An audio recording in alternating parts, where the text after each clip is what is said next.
신발을 신을 때도 그렇고 모양도 이쁘지 않아서 여성들은 어떻게 보면 이렇게 공공의 적이다 이렇게 표현을 많이 하거든요. 남자들은 잘 모르는 말이에요.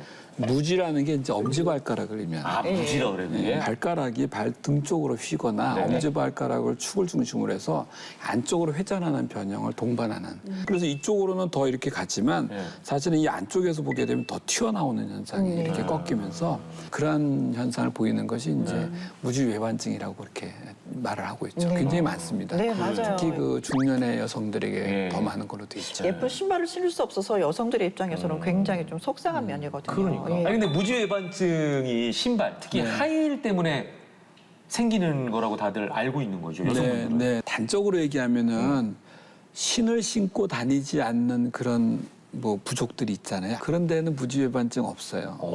그런 걸 보면은 현대인에게 오는 병이라고 우리가 생각하는 건데 후천적인. 선천적 요인으로는 발이 뭐 펑펑하게 넓은 발, 네. 과도하게 유연한 발이 있어요. 주변에 있는 이제 인대나 이런 것들이 탄력이 좀 떨어져서 그런 것들이 선천적인 요인이라고 할 수가 있고 후천적 요인으로는 하이힐을 신는다든지 뭐 그런 것들이 이제 얘기할 수가 있죠. 네. 유전적 요인도 있어요. 목의 유전의 확률이 높고요. 류마티스 관절염 같은 걸 앓으면은 그게 또 주변에 있는 인대가 좀 탄력이 떨어지거든요. 네. 그러면 또 이게 또 부수적으로 올 수도 있고.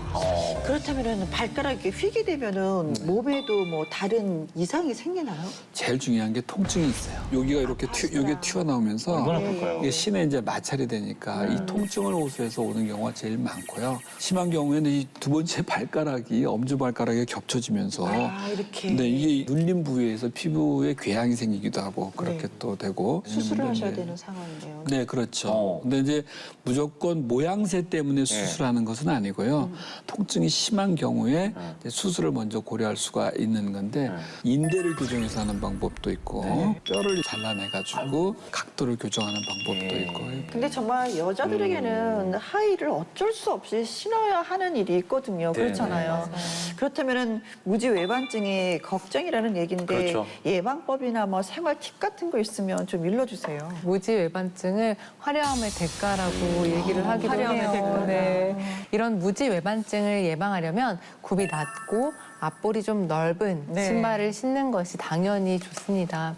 어쩔 수 없이 하이힐을 신어야 된다면 밑창에 쿠션감이 좀 충분히 있는지 확인을 해주셔야 되시고요. 하루에 6시간 이하 주 3, 4회를 넘기지 않도록 해주시는 것이 좋습니다. 가급적이면 2.5에서 3cm 정도의 높이의 넓은 굽으로 된 신발, 앞부분과 엄지발가락 사이가 1에서 1.5cm 정도, 뒤꿈치와 신발 뒷부분이 1cm 정도 남는 것이 가장 좋다고 합니다. 딱 맞는 것보다는 조금 넉넉한 신발을 네네. 신어라 그 얘기신 거죠? 예.